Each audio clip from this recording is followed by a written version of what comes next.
Жомнууд аврах том хүн шиг болж мутацд ордог. Тэд хүчрхэг бас ухаантай өвөг эцэгт нь хийдэг байсан зүйлсээс болж хүн төрлөختнийг агнаж эхэлнэ. Гэвч хүмүүс ч гэсэн шавж болж мутацд ороод тэдэнтэй тулалддаг. Хүмүүс эдгээр жомнуудын эсрэг тулж чадахгүй.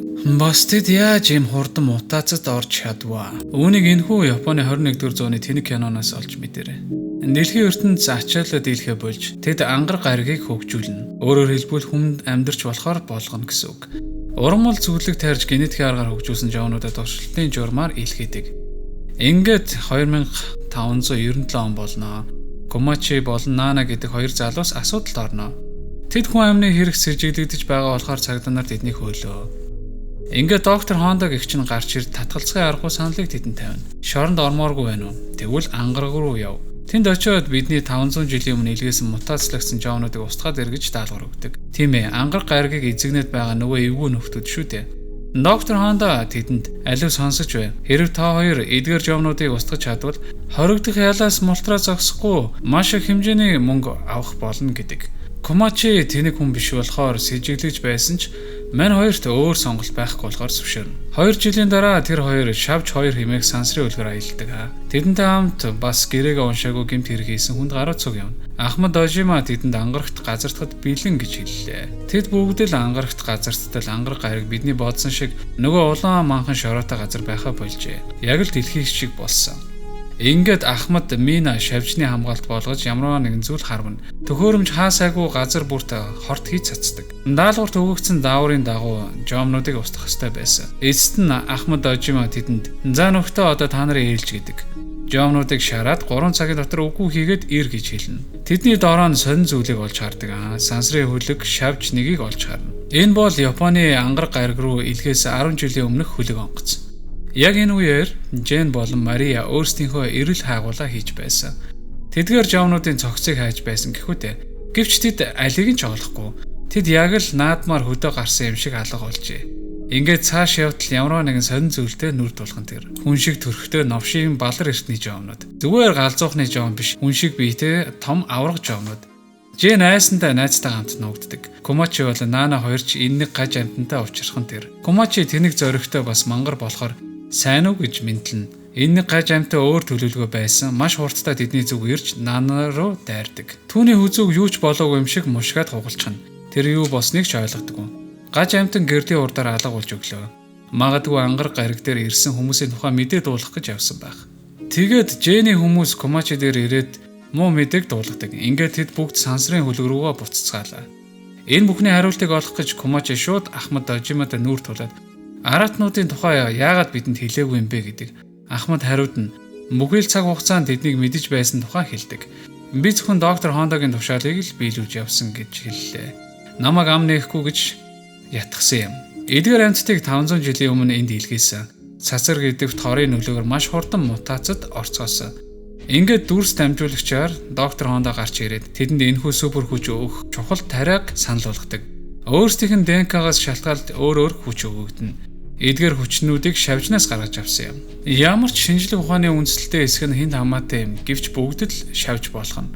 Осака энэ бүхнийг хараад "За бадмаа л" гэж хэлдэг. Энэ ангаргийг орхиж явцгаая. Биднийг энд өвхүүлэхээр авчирсан юм байна штэ гэж ойлгоно. Бүгд цугтахаас өмнө допинг шахуулсан жовн шуурган дундуур тэдний зүг алхлаа. Тэднийг алах гэж ирж байгаа нь тэр. Тэдний багийн гишүүн Ли үзэлцэхэд бэлэн байсан. Сайн дураараа мангасуудтай үзэлцэхэд бэлэн байсан болохоор тэрхүү шавжны тарилга хийлгээд элсэлтийн шалгалтандаа бэлдэж буй оюутнаас ч илүү эрч хүчтэй хурдан муцаацлагддаг. Цох орхооны супер хүчийг өөртөө шингээгээд нэг жомыг өшгөлөж ёстой болгож тавьж байлаа. Мангасч барж идэх амар даваа байсангүй. Хариу цохилтуудыг сайн өгч байлаа. Ли сүүлчийн хүчээ гаргаж гарнаасаа цэнхэрдүүл гаргаж гаж араатныг шатаагаад нисчихдэг. Гэтэл уг амтныг алсангүй. Зүгээр л гаднах хальсыг нь шатаасан байж. Аратан буцаж хариу цохилт өгөөд ганц цохилтоор Лиг дуусгадаг. Багийнхан энэ бүх аимшигыг харж байтал бас нэг аратан цонхоор үсэрдэг. Цонхыг хагалж орох гэж оролддог. Цонх бут үсрэн аратан дотор нь орлоо. Ахмад Дожима өөрийгөө нөгөө тариагаар тарьчихна. Өөрийгөө улаан шорголж болгочихно. Өөрөөсөө 100 дахин илүү жинг өргөж чаддаг. Цаас шиг л жомнуудыг няцтаарч байлаа. Маш амархан өөрийнхөө хүчээ алдчихлаа. Багийнхан харин "Дог шүү. Бид аюулгүй байж болох нь" гэсэн итгэл үнэмшилтэй боллоо. Гэвч радарт юу байна вэ? Хэдэн зуун араатнууд тэдний зүг төхөж байлаа. Үдшилтэд яагаад илүү олон мангасууд ирж болохгүй гэж багийнхаа эндээс хурдан зайлцгаая гэлээ. Гэвч хөлөг ассангүй. Хөлгийн хөдөлгүүрт гэмтсэн байлаа. Хэн нэгэн эвдчихэлтэй. Тэгээд тэд хөлгөө асаахын тулд шавж нэг хөлөг рүү очиж тэндээс хэрэгтэй эд ангиа авчрах ёстой болсон юм. Ахмад Ожима хөлгтөө үлдэж буураа сахихаар шийддэг. Комачи сүүлийн удаа зөвхөрөнгөө барж Наана руу очлоо. Тэр буцаж ирнэ гэж амладаг. Тэрнийг яг явах гэж байхад сонин зүйл болж буг анзаардаг. Торны утас Наанагийн амнаас гарч ирнэ. Багийнхан ангаргийн автомат машинаар явна. Дараагийн солиотой аялалдаа бэлтгэхээр Сука өөрийгөө өөр нэг гаж тарилгаар тарьчихна. Розмари цох орхоо болгочихно. Ямар ч байсан амнаасаа гал гаргаад өөрийнхөө хүчийг ашиглаж гал гаргаж багт тусалдаг. Гэвч Жомны нүүдэл тэднийг чиглэн ирж байлаа. Багийнхан хөлгийг давлгаа мэт бүрхэн авсан ч азар тэндээс тэд зүсээд л гарчихна. Баярлах гэж байтал ахаад нэг Жомны цунами тэднийг чиглэн ирж байлаа. Зайлах гэж оролцсон ч тэдний машиныг хөмрөөд орхичихна. Ингээд тэд газарт шийдэгддэг. Техник дотор бүгд ухаан баларцсан байна. Ингээд автоматаар удирдлагаар техник өөрийгөө жолоодно. Газарт шийдэгдсэн багийн зарим гишүүд Жомнуудтай өөрсдийн биеэр тулалддаг. Тэд нэг нэгээрээ Жомнуудад хядуулж байлаа. Ингээд эцэст нь машин байсан хэд маань шавж нэг хөлөг дээр очлоо. Хоёр залуу гадаа үлдээгээд үлдсэн дотог шорно. Мина хөлөгт байгаа датаг дэлхий рүү илгээдэг. Гинэт буун дуу гарна. Багийнхан гадагш гараад хартал нөгөө хоёр нь аль хэдийн өгсөн. Нөгөө Жомнууд нь буу ашиглаж мэддэг байж таархан тэр. Комачи шууд л өөрийгөө тариагаар тариад өөрийгөө аврах хэдгэн болголоо. Аратнуудын нэг нэгээр нь алаад цөм цогож устгана. Жен гэхэд л цөлийн царцаа болно. Маш өндөрт нисэж өөрийнхөө өшгөлтөөрөө аратнуудыг толгой дараа устгаж байлаа. Мина харин цөгөрцгөн боллоо. Хамтдаа аратнуудыг хүүс тэмдрэн устгахад маш амархан байсан тэр. Гэвч доктор Хондо Японоор ярьдаг Жомтой уцаар ярьж байна. Ингээд Япон улсын иргэншилтэй Жом хөлөг рүү ороод газар твтэж буй Ахмад руу бууд болгоно. Ахмад бүгдэнтэй тулсан болохоор ядарсан байж.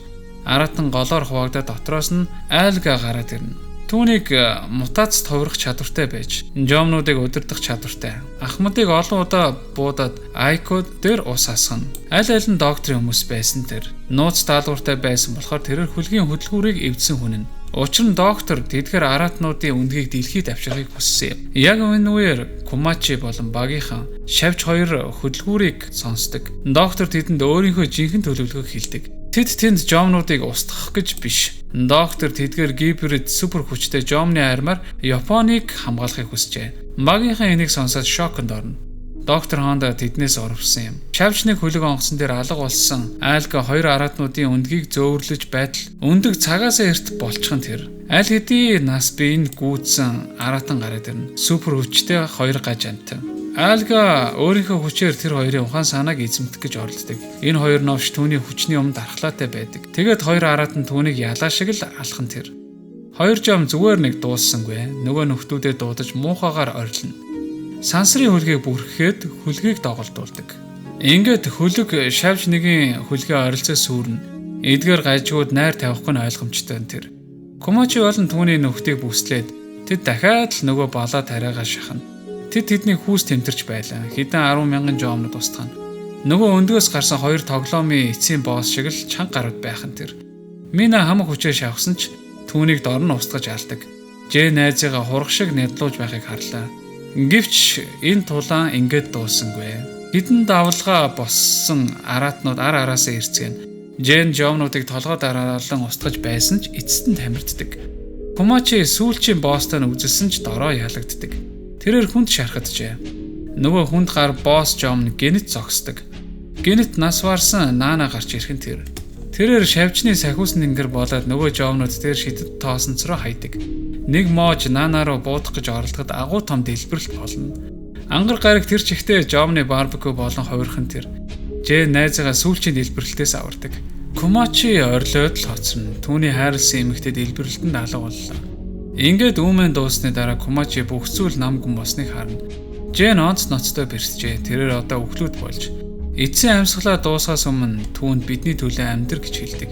Үлдсэн шарсан Жомнуудын үлдэгдлийг уурандаа цохиж гарна. Гэвч тэр нөгөө Жомыг амьд үлдээчихдэг. Хөлөг рүү артал Айко одоо өртөөл амьд байлаа. Айко түүн рүү буу шагана. Түүний ард байгаа можиг устгах нь тэр. Шавж нэг хөлөг агаар мандал руу орон замхарна.